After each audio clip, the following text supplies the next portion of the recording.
যে যেইভাবে আমি নিজেই রাধাকে এখানে ডেকেছি, একদিন সেইভাবেই আমি রাধাকে এখান থেকে যেতে বলবো। কি বলছো কানাই? তা কিভাবে হয়? রুক্মিণী এটা কিভাবে চাইতে পারে? আচ্ছা, রুক্মিণীকে বাদ দাও, রাধা, আমি আর তুমি এরকম কিভাবে চাইতে পারি? আসলে হয়েছে কি, রুক্মিণী প্রার্থনা করেছে যে আমি একদিন রাধাকে এখান থেকে চলে যেতে বলি। রাধার ইচ্ছে ছিল যে রুক্মিণীর ইচ্ছে পূর্ণ হয়ে যাক, আপনার ইচ্ছে ছিল যেন রাধার ইচ্ছে পূরণ হয়ে যায়, আর কৃষ্ণের ইচ্ছে ছিল যেন রুক্মিণীর ইচ্ছে পূরণ হয়। তার মানে আমরা সবাই মিলে রুক্মিণীরই ইচ্ছা পূর্ণ হওয়ার কামনা করছি। হে নারায়ণ! হ্যাঁ বলুন। আর কি বলবে এই দাদা কানাই?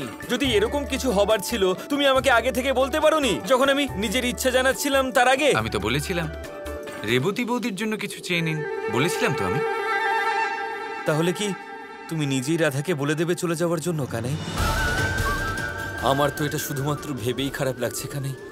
তুমি এটা বলবে কি করে? এখন সবার যদি একই ইচ্ছে হয় তাহলে তা অবশ্যই পূরণ হবে, কিন্তু কিভাবে কিভাবে হবে এই অধ্যায়ের শেষ, এ কিন্তু দেখার মতো হবে দাদা।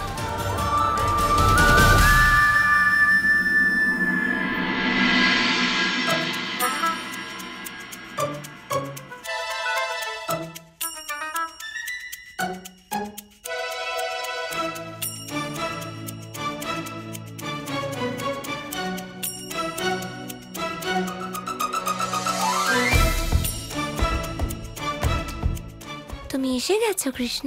হ্যাঁ, চলে এলাম। দ্বারকাতে মাখনের সুবাস পেতেই আমি বুঝে গেলাম আজ আমার রাধার মন খুব প্রসন্ন হয়ে আছে। হ্যাঁ, তা ঠিক। এখানে এসো, বসো, আর মাখন চেখে বলো কেমন হয়েছে। অবশ্যই।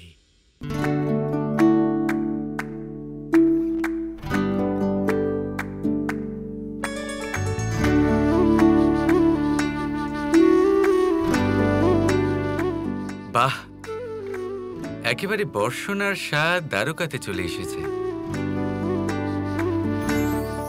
আচ্ছা, এবার বলো এত প্রসন্নতার কারণ কি? আর হ্যাঁ, আরেকটা প্রশ্ন আছে, তুমি কি প্রার্থনা করেছ? আগে তুমি বলো। যখনই দেখো আমাকে আমার ব্যাপারে জিজ্ঞাসা করো।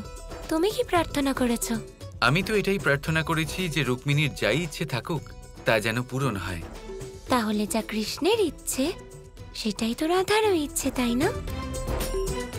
আচ্ছা রাধা, সিদ্ধাশ্রমের বিধি পূরণ হবার পরে এখন আমি আর রুক্মিণী হলাম স্বামী স্ত্রী।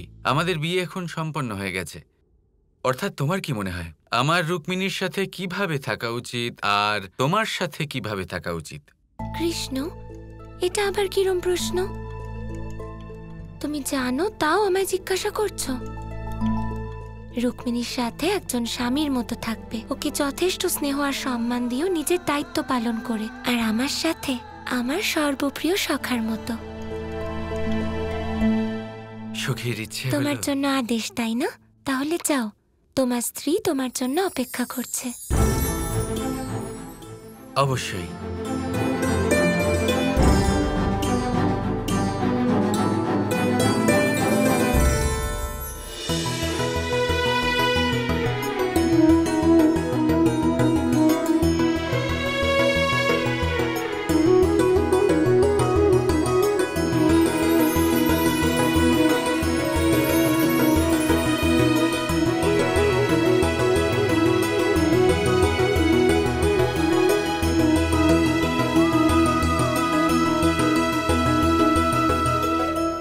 রুক্মিণী, আপনাকে আমাদের কক্ষে স্বাগত জানাই।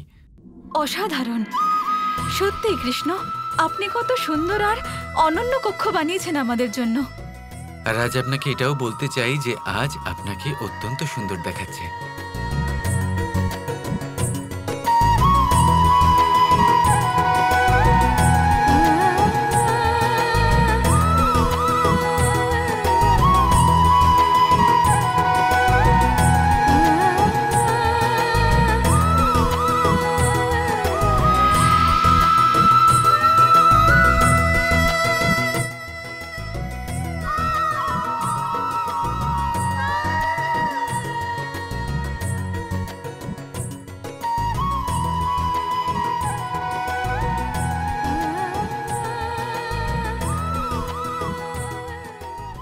কৃষ্ণ, এটা এটা আমার জীবনের সবথেকে সুন্দর দিন। আজ আজ আপনি আমাদের জন্য এত সুন্দর ঘর সাজিয়েছেন, আমার প্রশংসা করলেন, আর এত ভালোবেসে আর অধিকার দিয়ে আমার হাত ধরে আমাকে নিজের সামনে বসালেন। আপনি এসব কিছু আগে কেন করেননি কৃষ্ণ? কারণ আগে আপনি আমার স্ত্রী ছিলেন না, কিন্তু এখন আপনি আমার স্ত্রী রুক্মিণী। আমি আপনাকে যতটা সম্ভব স্নেহ দিতে চাই, অনেক বেশি সম্মান দিতে চাই। আমার প্রত্যেক সিদ্ধান্তে আপনাকে যথাযোগ্য স্থান দিতে চাই। আর তাই আপনাকে একটা প্রশ্ন করতে চাই আমি। আপনার কি মনে হয় আমার আপনার সাথে কেমন সম্পর্ক রাখা উচিত, আর রাধার সাথে কেমন সম্পর্ক রাখা উচিত?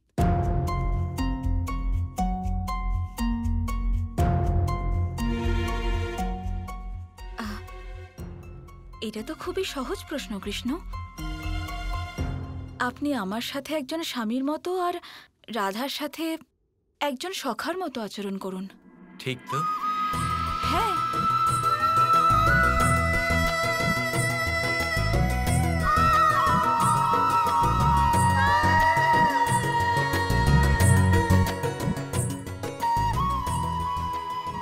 খেয়ে বলুন রাধারানী, কিরকম স্বাদের?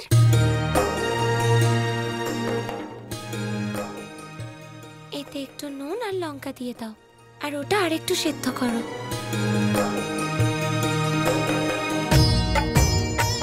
আমি এখানে রোজ কাজ করি না, বাইরে থেকে এসেছি, কিন্তু আমি আপনাদের বানানো খাবার খেয়েছি। সত্যি খুব সুস্বাদু খাবার বানান আপনারা।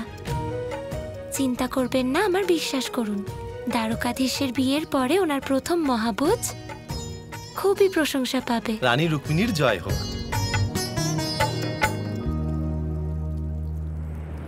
রাধা, কি বানাচ্ছ? ক্ষীর। ক্ষীর? সবার জন্য কিছু মিষ্টি তো বানাতেই হবে। রাধা, আমি কৃষ্ণকে কথা দিয়েছিলাম যে ওনার জন্য ক্ষীর আমিই বানাবো, আর আমার বিশ্বাসও আছে যে আমি বানাতে পারবো। যদি তোমার কোনো আপত্তি না থাকে। না না রুক্মিণী, কখনোই নয়। এই নাও, তুমি বানাও।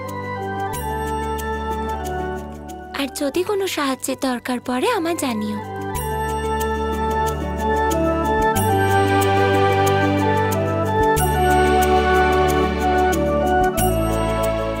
আমি আপনাকে যতটা সম্ভব স্নেহ দিতে চাই, অনেক বেশি সম্মান দিতে চাই।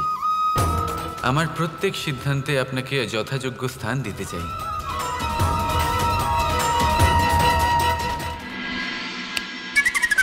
কি ব্যাপার, রেবতী বৌদিকে ছেড়ে এখানে কি করছেন আপনি? কানাই, এটা হচ্ছেটা কি রাধার রুক্মিণীর মধ্যে?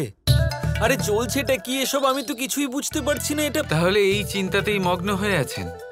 দাদা, সেটাই তো হচ্ছে যা সময়ের শুরু থেকে হয়ে এসেছে, আর লোকে বারবার এটা ভুলে যান। রুক্মিণীর মাধ্যমে আবার এই সংসার একটা কথা শিখুক, আর সেটা হলো স্বামী আর স্ত্রী হিসেবে ভালোবাসা পাওয়ার আগে মানুষকে তার সঙ্গীর সখা বা সখী হতে হবে, যা অত্যন্ত গুরুত্বপূর্ণ। এবার স্বামী ও স্ত্রী নিজের অজ্ঞানতায় অধিকারের কথা বলে থাকেন, অন্যদিকে সখী শুধুই ভালোবাসা প্রদান করে। এবার অধিকারের থেকেও অনেক বেশি শ্রেষ্ঠ, অনেক বেশি গুরুত্বপূর্ণ হয় ভালোবাসতে জানা। এবার স্বামী স্ত্রী অনেকবার ভাবেন যে ওনার সাথী ওনাকে যা দিচ্ছেন সেটা হলো ভালোবাসা, উনি তার থেকে ভালোবাসা পাচ্ছেন, কিন্তু বেশিরভাগ সময় এটা শুধুমাত্র অধিকার হয়ে থাকে। এবার যদি আমি কথা বলি সখীর, তাহলে একজন প্রেম ভাব দিয়েই সখী হয়ে ওঠে। প্রেম যেখানে অধিকারের কোনো স্থান নেই, প্রেম যা কিনা পরিশুদ্ধ হয়। সেই জন্য স্বামী বা স্ত্রী রূপে ভালোবাসা পাবার আগে বন্ধু হওয়া অত্যন্ত গুরুত্বপূর্ণ। আর রুক্মিণীর মাধ্যমে এই ব্রহ্মাণ্ড এই শিক্ষাই পাবে।